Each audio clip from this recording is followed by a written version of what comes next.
Well, it's kind of a loaded question, like, we've been invisible and to a large extent, we're still invisible, as communities. And I say that because we have so many communities. There's like 568 nationally, federally, recognized tribes and countless others that are unrecognized that are trying to get recognition and, putting together land and that sort of thing. So, and you still get the comment, "Oh, I thought you guys were all gone. I thought," so yeah, we are invisible. And still, even in like, current politics and things, we're just like nudging along and trying to get little, moments here and there to like, hey, you know, and but we're nothing compared to like the Black community, and what they're capable of doing. But I think the difference is they didn't have land largely, and when they did have land, it was, quickly, erased, I might say. But they've always been in society, in cities, and, largely. And, I mean, they do have some rural populations here and there, but we have the majority of our reservations are rural, and, most Native Americans are pretty rural in that sense. So we've been able to hide or hang out, or suffer or whatever the case may be, depending on the reservation. So yeah, I, I think we're still quite invisible, and we can be invisible at the drop of a hat. We could just like get in the car and split. Like a lot of people don't have, like, they can go home or something, and they can go to their parents' house, but a lot of us can just go to the reservation. Not all of us. Like I said, not everybody has a reservation, and not all of us are recognized, by our tribes, and so we don't have a reservation in that sense. Like I'm not registered, because of a colonial construct. So I'm invisible actually to my tribe, and which is, a form of genocide. If you say that, oh, well, you have to be 100% Italian to be Italian, or Sicilian or something, or you have to be 100%, Irish to be Irish. Um, that's what that those are the tribal laws in most reservations, and so, um, I'm not. And like many other Native American people or people that identify as Native American, we are many tribes, because people travel and they mingle and they meet other people, and which is what we're supposed to do. But so yeah, I'm, four or five tribes, but I'm not any one tribe, like not one tribe. They're like, nah, no, everybody's like, "Nah, you're not one of us," There's this golden book that I read a while back that I used, I copied a bunch of the images out of. This little rabbit, this bunny, finds a home or is looking for a home. This sad bunny on the cover of this, golden book.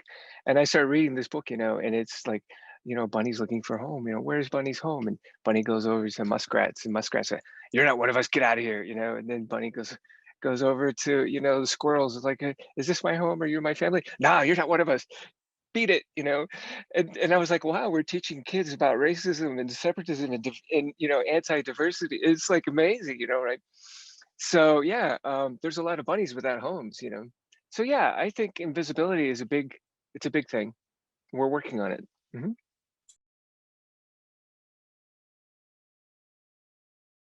I think a lot of people would look at this in many from many, platitudes, but I would say bottom line is entitlement.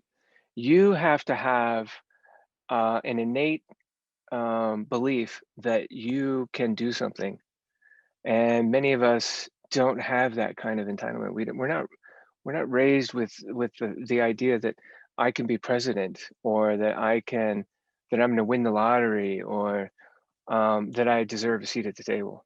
And so, and I teach at the Institute of American Indian Arts in Santa Fe, and I can tell you that, the majority of the students that I deal with, um, don't have a sense of entitlement. They don't come in expecting, you're the professor and you're supposed to do this, and you're supposed to, and there's that never happens. That's so rare.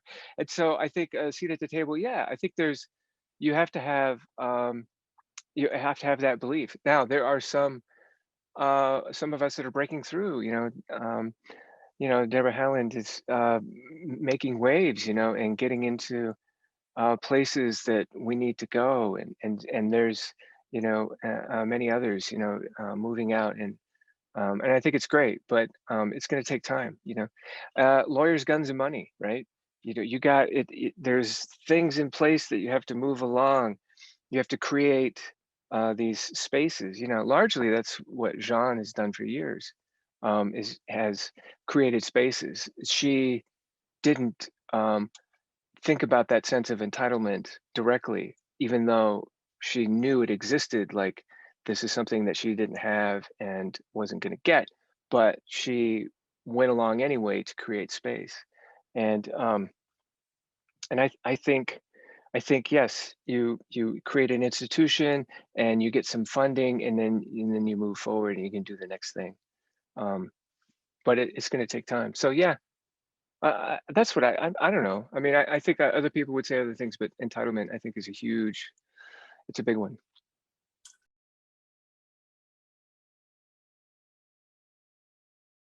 Um, Again, talking about Jean, it's family. Being raised by an artist, it's inevitable that you're gonna steal a lot of that content and ideas. So, like, I was raised with coyote stories, for instance, and so there's always like, throwing in a trickster is fun and interesting. It's a way to, the to get the jagged pill down, sort of. Like, you can talk about something in a way with somebody instead of talking at them. You can talk with them if it's couched in humor. And my mom's really good at that. And so I've got a coyote in there having a conversation with the ubiquitous American icon, and so, and Mickey never loses a step, right? I mean, Mickey's always Mickey. Mickey's like, "Hey there, how are you?" You know, and like Coyote's like, "Dude, you have no idea," and Mickey's like, "Well, I'm glad you're here today. Why don't you come on in and we're gonna have some friends over, kind of thing," and totally disconnected, and not interested. And so they're having this dialogue. I put them in there, and um and they're sort of talking to each other, but not really. There's this sort of like in the same space, sharing space, that kind of thing. And and Mickey's like, making these crazy statements, and then Coyote's just like, whatever, land shark, kind of thing. Like, just something straight out of, in Marx Brothers or Saturday Night Live or whatever, but like that conversation, it's gonna go. That's where it's gonna go anyway. And in the background, I've got all these layers in there. In the background, it's actually a portrait of me. I got this conch shell in one. I had longer hair at one time, and so I had this drawing in the background. So that's sort of full, so you can see it up near Coyote's ear, and it's in gray. And then even behind that, there's all these mechanical things. And I think at the time I was visiting a friend of mine in San Francisco, Paulo Salvagione, and he's an artist, designer, engineer, and he was working on the 1,000-year clock or something. I can't remember how many years, but it's a lot of years.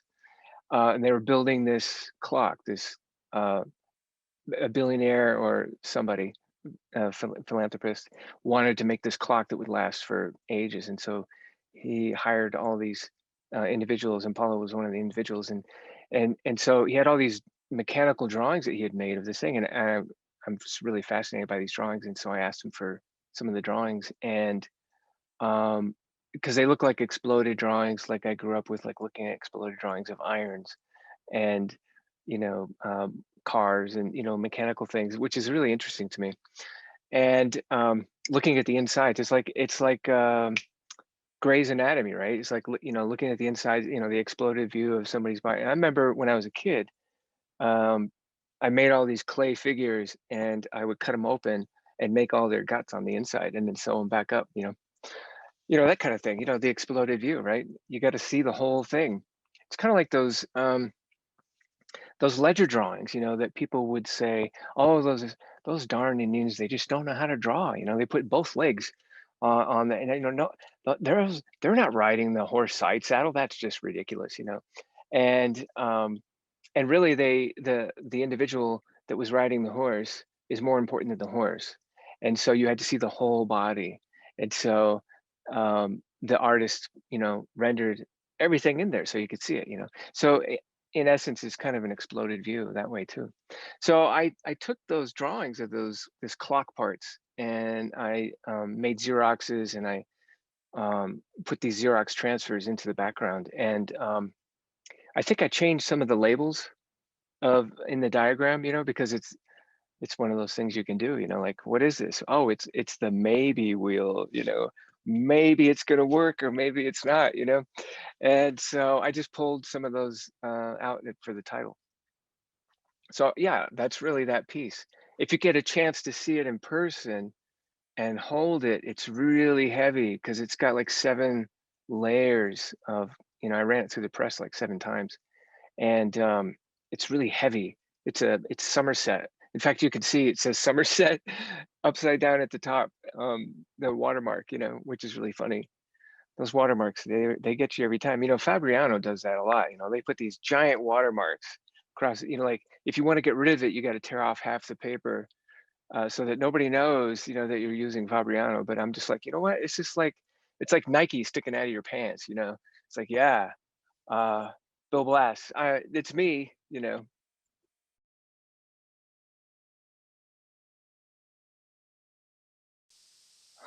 Um, for me, because I can't say, for any other individual, right? Um, Looking at a piece of artwork is like looking at a mirror. All you know is what you have inside. You can't know what the artist is really thinking or what the intent is usually. But I think I think for myself, I'm constantly pushing the buckskin ceiling, and trying to, make headway um, for myself and maybe for community. But um, am I getting anywhere? I'm not sure. How I'm not a promoter. I'm not going to take a picture of myself um, every week and post it on Instagram in front of my art. You know, it's it's not one of my things. I'm actually more interested in making the work and less interested in the promotion of it. Good or bad. Some artists are really good at promoting themselves, and I think I'm more obscure in that regard and probably a lot more invisible.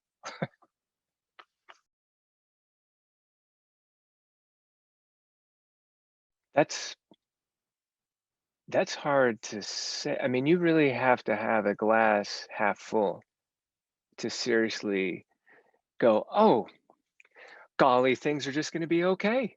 Come on, bring it in. Let's have a group hug. It's all gonna be great," you know? Um, I don't see that happening anytime soon, and we're not a nationalistic country, that we're not like France or, any Italy, where people sing the same songs or whatever, that kind of thing, and get, we're not that.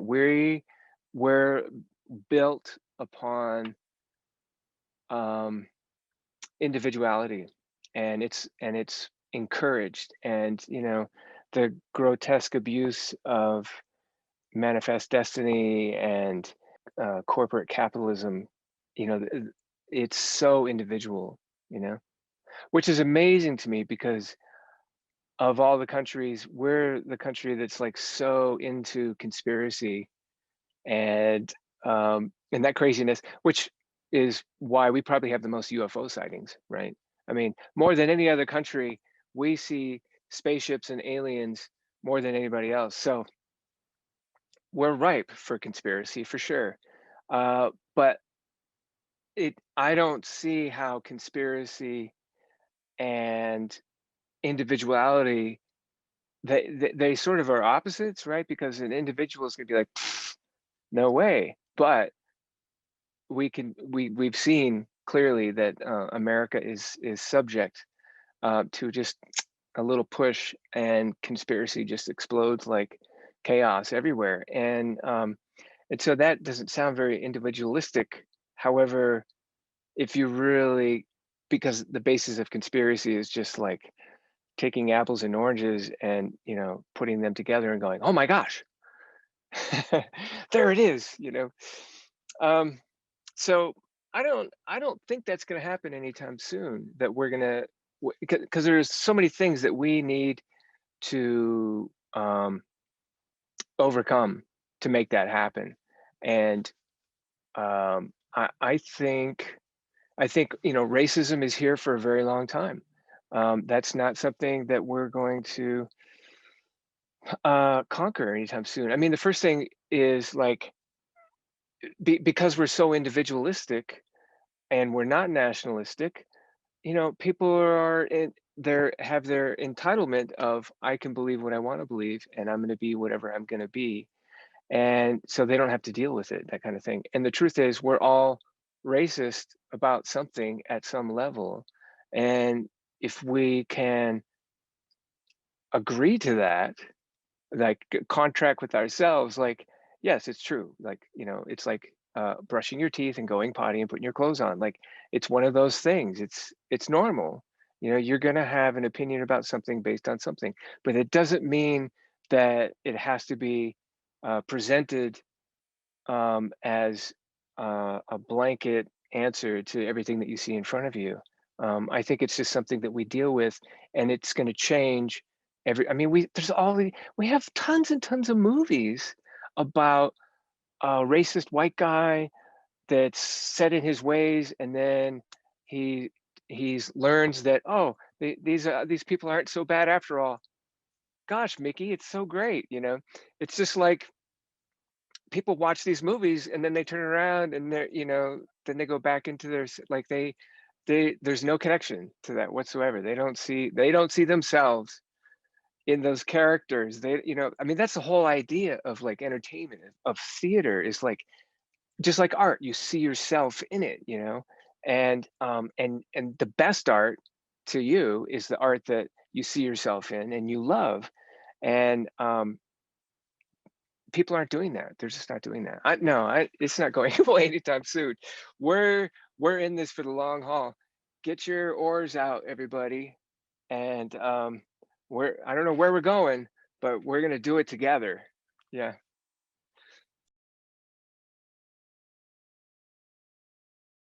education. There's not enough quality education, and any art show, regard. I mean, it could be, you know, I would even say Paul McCarthy, right? Going to see one of his shows. It's a little difficult, right? It's a little tense for me, but it's art, and I would appreciate that a lot more than somebody on YouTube spouting conspiracy theories about apples and oranges that they just put them together. It's like, oh my gosh, I just discovered this. I put these things together, and it's true. And then 1,000 people watch it and like, oh my gosh, I had no idea, apples and oranges. Holy Toledo, did you know? And so I would say that's not quality education, and because of I, Republicans created this thing. I mean, and it's really their responsibility. I mean, Democrats are responsible for a lot, but the idea of deregulation as a way to promote individuality and capitalism because it's a good thing. I haven't seen it erect itself as good at any moment in history. It's always been bad. You tell people, I mean, that's like, it's like wearing your seatbelt. If you ask somebody, you know, why do you wear your seatbelt? And they're like, because I have to. And it's just like, there's the problem, is a lack of education. Really, you should say, I wear my seatbelt because I want to save my life, and I want to be around for my family, and I do the best I can, to be healthy and happy, in life. But it's like, why do you stop at a red light? Because I have to, it's just the same thing. It's like over and over again, and it's like people, they're just like, no critical thinking. There's no critical thought. It's apples and oranges, and they're out to get us.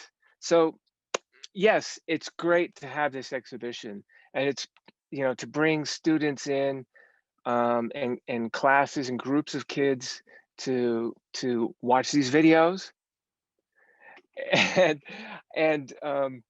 and and ask questions and be critical, you know have some critical thought. Why?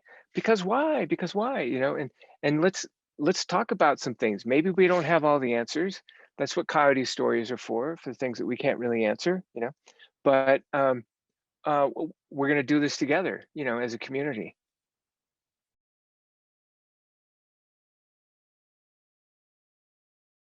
It's okay not to like art. It's okay to not like something. That's It's totally valid, and you should be comfortable with not liking something, but there's always something for you to like, because in the art world there are no rules, and that's really the only rule, is that there are no rules. And there's art for everybody. There's something for everybody, and you don't have to have a master's degree or a PhD to understand art. All you need is yourself, and to look at something and go, yeah, I like it because of this. And you're right. Whatever you think, you're right. It's, I don't know that many artists out there that would discount somebody's observation about something, because everybody's observation is valid. And so, to all you little kids out there, go look at some art and find something that you like, and revel in it, because it's real. It's validity, it's community, it's education, it's what brings us together.